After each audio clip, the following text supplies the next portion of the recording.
Japan is home to some of the strangest fictional creatures on Earth. I'm not 100% sure why this is the case, but it's irrefutable. The folklore is full of freaky fiends and oddly specific spirits. Did you know that there's a critter that loves licking the filth in dirty bathrooms? Or a sentient lump of rotten human flesh that exists mostly just to stink? Yokai and all of the associated oddities have been featured in just about every type of media imaginable, from ancient wall scrolls to video games and webcomics.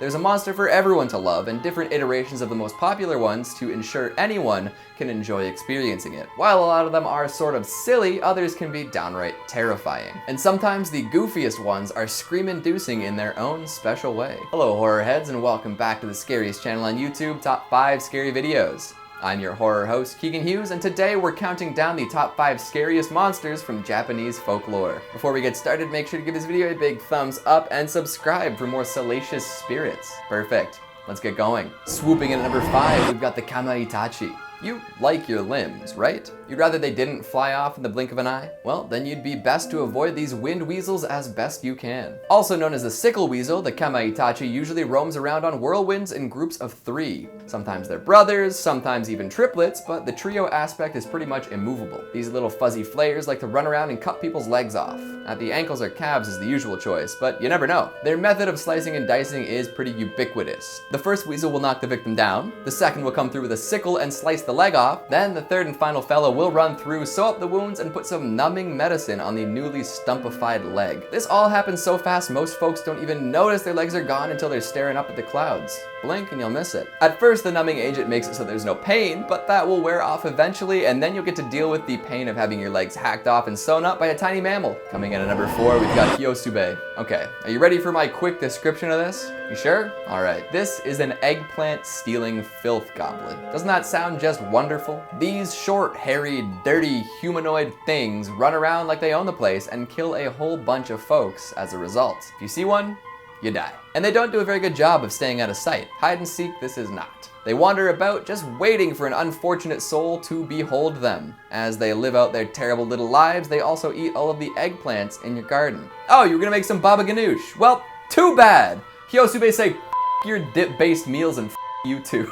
All of the aubergines get consumed and they trample the fields for good measure. The jerks. The only way to avoid accidentally seeing one is to leave out some prime eggplants for them, and even this is hit and miss. For some reason, eating your crops and ruining your fields isn't enough, and Heosu also like to use your bathtub. And like I mentioned earlier, they're very dirty little creatures. They're known for leaving behind ridiculous amounts of filth, like hair, dirt, and scum. To me, finding somebody else's filth in my bathroom is about an 8 out of 10 on the heebie-jeebies scale. So this is absolutely life-altering information. And by the way, you can't throw out the bathwater or it'll just kill you anyway. Honestly, I think I'd rather die than having to live with a tub full of goblin stink for the rest of my tenure. Coming in at number 3, we've got Tsuchigumo. Monsters have been mashed for as long as we can remember, and it's not always a graveyard smash, mind you. Sometimes it's the combination of many real, living creatures to make something extra nightmarish. Manticores, chimeras, ligers.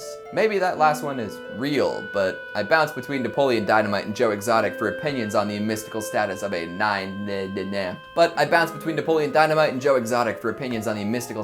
lion tiger crossbreed. Back to the Tsuchigumo though. This is a beast with the body of a tiger, the limbs of a spider, and the face of a demon. Part real mammal, part real, albeit much smaller arachnid, part mythical monster. Hell yeah, I want to fight this in a video game. But if I'm not behind an LCD screen with a super powerful video game avatar, I don't think I'd ever want to cross one of these. Apparently Tsuchigumo were known for eating travelers as they made their way across the countryside.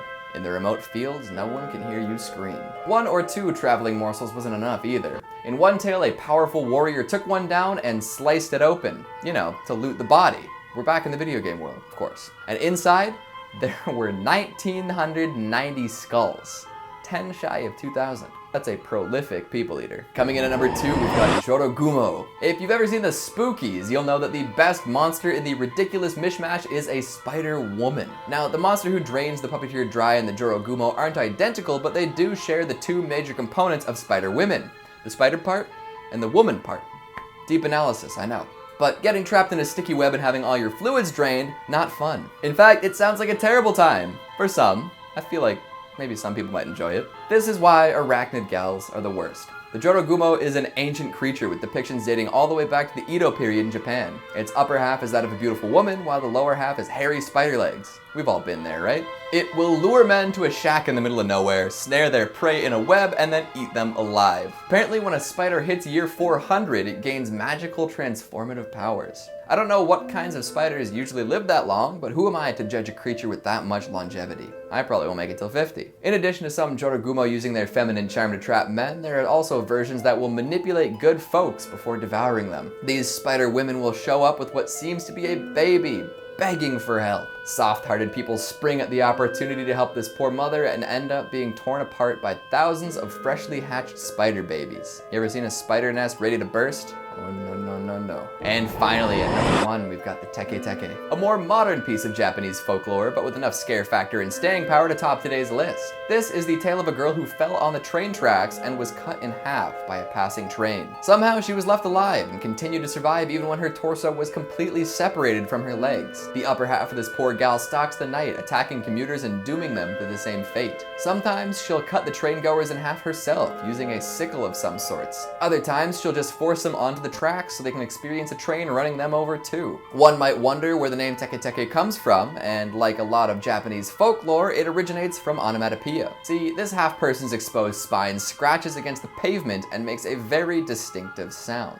And in Japan, that sound is characterized as teke. Yes, she's named after bones being dragged across concrete.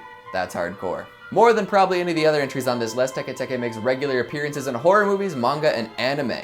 And it really feels like a modern tale too, much more gruesome and human. Plus, the member of disfigurement is based entirely in modern technology. As much fun as it would be to visit Japan, I'm also sort of worried that I would get chopped in half or tricked into being food for some god-awful beast. Although I suppose that's true for visiting anywhere that has some sort of folklore.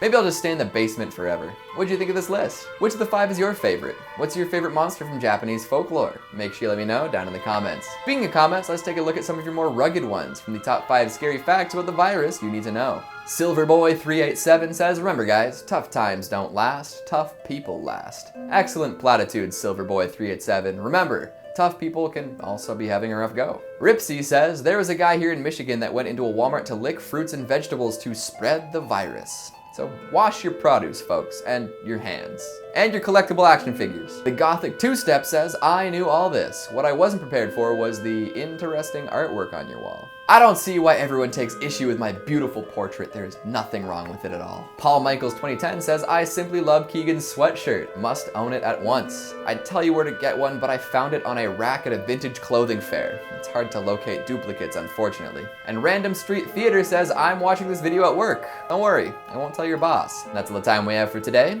Before I walk under a ladder while crossing a black cat and stepping on a sidewalk crack, make sure to give this video a big thumbs up and subscribe for more island-based tales. Thanks for watching, and I'll see you next time.